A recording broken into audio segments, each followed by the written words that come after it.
안녕하세요. 저희 폴리 경차랑 마라톤 모의고사 5km 2회 한번 해보도록 하겠습니다. 어제 한번 해보시니까 느낌 어떠셨나요? 괜찮았죠? 이제 한번 2회 또 한번 바로 가보도록 하겠습니다.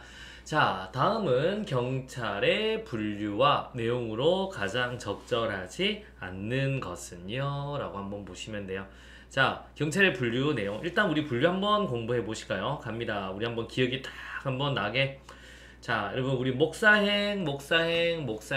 목적으로는 사법경찰, 이제 수사 같은 거 하는 거고요. 행정경찰은 질서유지, 실질적 의미의 경찰이죠. 목사행 이렇게 보시면 되고, 업무의 독자성입니다. 이제 독보협 이렇게 배웠죠. 보안경찰과 협의행정경찰로 난다라고 보시면 돼요. 협의행정경찰은 다른 행정에 결합한다라고 보시면 돼요. 건축, 영업, 위생, 철도 같은 걸 말을 하는 겁니다. 자, 예진시 시점으로 예방경찰, 진압경찰로 나뉘었다라고 보시면 되는 거고요. 자, 이제 요거 했고, 그 다음에 이제 우리 한번 또 가요. 자, 이제 또 널 위해 비평한다 라고 보시면 돼요. 비상경찰, 평시경찰로 나뉜다.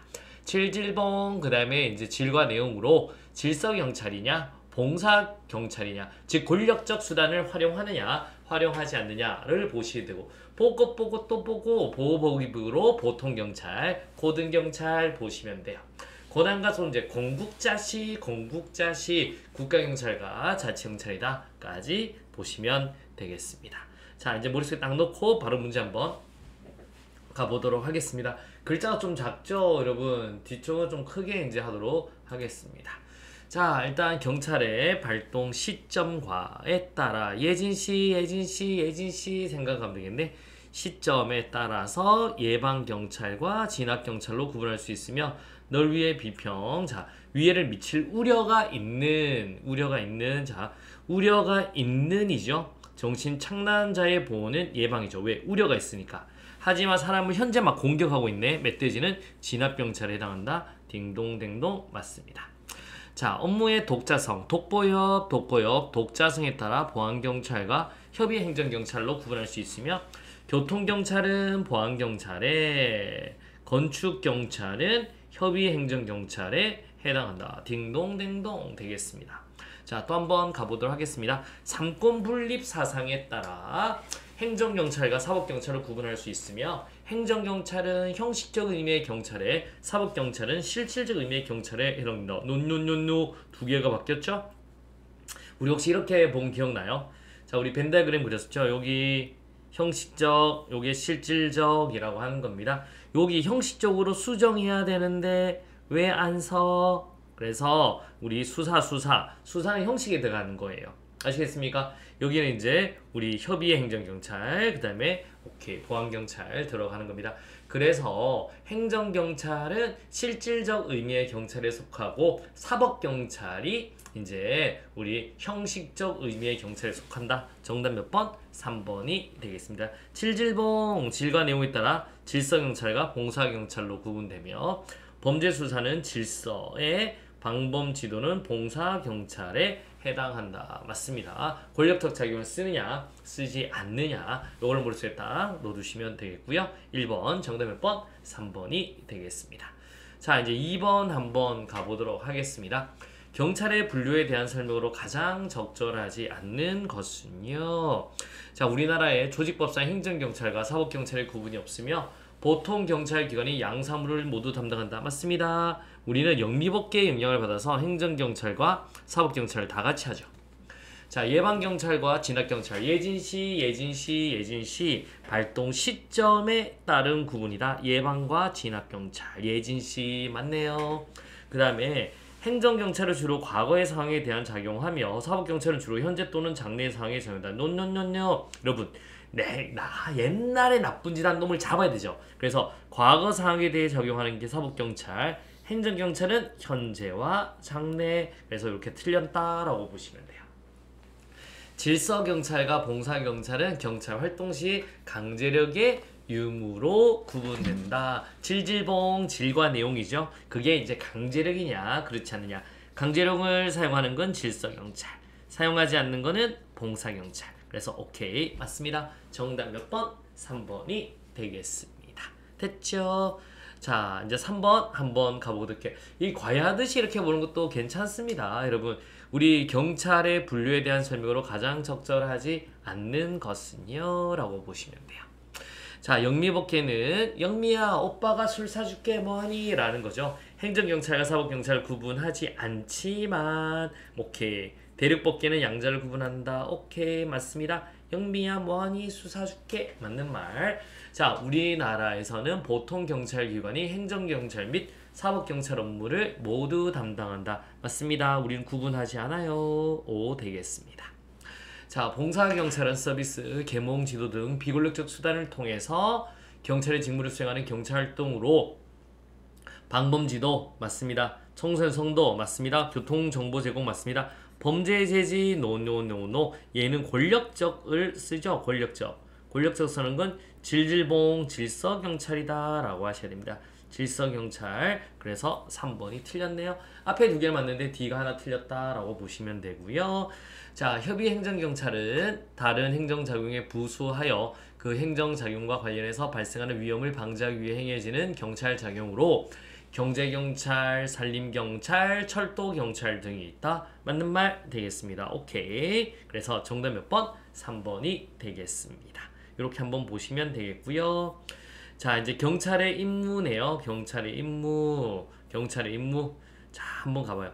경찰의 임무 요 다음 페이지 가서 한번 먼저 봐요. 자, 갑니다. 자, 우리 경찰의 임무란 무엇인가? 이렇게 내용 한번 봐요. 경찰의 임무란 내용이 한번 살짝 깨지죠? 경찰의 임무란 무엇일까요? 슉, 슉, 똑바로 넣어라. 경찰의 임무란 무엇인가요? 나왔네요. 자, 이거 조금 나쁘죠? 자, 우리 경찰의 임무는 뭐예요? 공공의 안녕과 질서에 대한 위험 방지가 궁극적 임무죠. 그리고 범죄 수사, 치안 서비스를 하는 거고요. 안녕 법국계야. 공공의 안녕은 법질서의 불가침, 국가 존립과 가능성의 불가침, 개인의 권리와 법익의 보호. 그래서 안녕 법국계야, 법국계야 이렇게 말을 한 적이 있고요. 그 다음에 이제 공공의 질서라는 것, 위험 방지라는 것, 이 내용들 이제 하나씩 보셔야 됩니다. 그래서 메인은 요것들이죠. 요 내용들 보시면 되고요. 그 다음에 이제 우리 여기서 위험에 대한 내용부터 먼저 봐요. 위험이라는 거는 한번 갑니다. 외관적 위험이라는 거는 사려 깊은 판단을 했어요. 그런데 실제로는 위험하지 않아. 이거 살려달라 소리에 출입문 부서도 가는데 팁이었다 라고 보시면 돼요. 얘 같으면 적법하죠. 그러니까 특별한 희생이 있으면 손실보상 가는데 원칙으로 못하는 거고, 경찰관의 미용사 책임을 진다 안 진다? 안 진다 라고 보시면 돼요. 위험의 혐의가 있는 거잖아요. 역시 이것도 사려 깊은 판단했습니다. 위험의 가능성 체크하세요. 가능성이 중요합니다. 가능성을 예측했죠. 하지만 실현 불확실성. 그래도 경찰이 잘못한 거 없잖아요. 아시겠으나 폭파 위험 있으면 대피시켜야죠. 그래서 경찰관의 미용사 책임은 없고, 오상 위험을 다른 말로 추정적 위험을, 이건 잘못한 거야. 경찰관이 잘못 우리 추정했기 때문에 민형사 책임을 지고 손해배상으로 가야 되는 겁니다. 그래서 이렇게 한번 딱 보시면 되겠습니다. 자, 이제 바로 문제 한번 가보도록 하겠습니다. 경찰의 임무를 공공의 안녕과 질서에 대한 위험 방지라고 정의할 때 이에 대한 설명으로 가장 옳은 것은요, 공공의 안녕이란 개념은 법질서의 불가침, 국가의 설립 및 국가기관 기능성의 불가침성, 개인의 권리와 법익의 보호를 포함하며, 이중 공공의 안녕의 제1요소는 안녕법국계야 법질서의 불가침이다 라고 하셔야 되겠습니다. 두 번째 한번 볼게요. 외관적 위험의 경우는 적법한 경찰 개입으로 경찰관 개인에게 민형사상 책임을 물을 수 없다. 맞죠 여러분? 그래서 적법해요. 그래서 미용사 책임을 물을 수 있다 없다? 없다. 맞습니다. 정답 몇 번? 2번이 되겠습니다. 자, 외관적 위험은 경찰의 의무에 합당한 사려 깊은 판단을 했어. 실제로 위험의 가능성이 예측되나? 가능성. 이 가능성. 여러분, 이 가능성이 딱 넣으면 뭐예요? 위험, 혐의다 라고 하셔야 돼요. 위험, 혐의다. 혐의가 있죠. 그래서 외관적 위험이 아니라 위험 혐의라고 하셔야 되는 거고요. 위험이 현실화 여부에 따라 추상적 위험, 구체적 위험으로 구분할 수 있으며 경찰의 개입은 구체적 위험의 경우에만 정당된다. 노노노노. 추상적 위험이 있어도 돼요. 추상적 위험만 위험에 있어도 가능하다. 그래서 구체적 위험뿐만 아니라 추상적 위험도 가능하다. 정답 몇 번? 3번, 2번이 되겠습니다. 됐죠? 자, 우리 5번 한번 보실까요? 경찰의 기본적인 임무에 대한 설명으로 옳지 않는 것은요? 라는 거.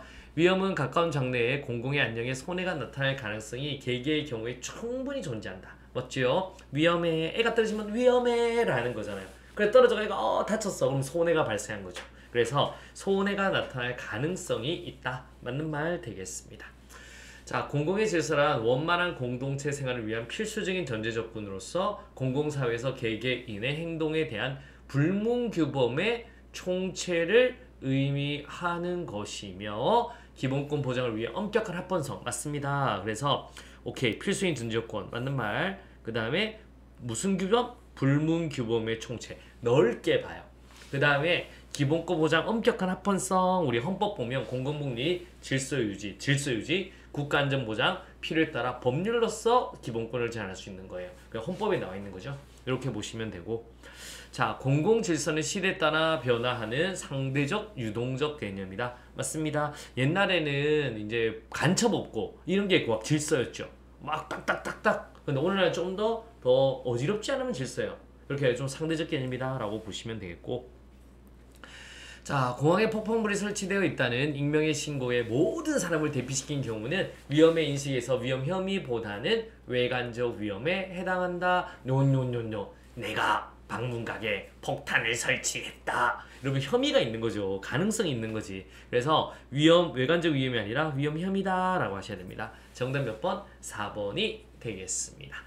자, 여러분 좋은 습관이 합격으로 인도한다. 오늘도 폴리 경찰학 마라톤 모의고사 5km를 열심히 또 뛰었습니다. 자, 오늘도 고생하셨고요. 매일매일 하다 보면 이제 체력이 올라요. 문제 풀 수 있는 힘이 오릅니다. 자, 오늘도 고생하셨고요. 내일도 3일차 도전해 보시기 부탁드리겠습니다. 자, 인증 부탁드리고요. 수고하셨습니다.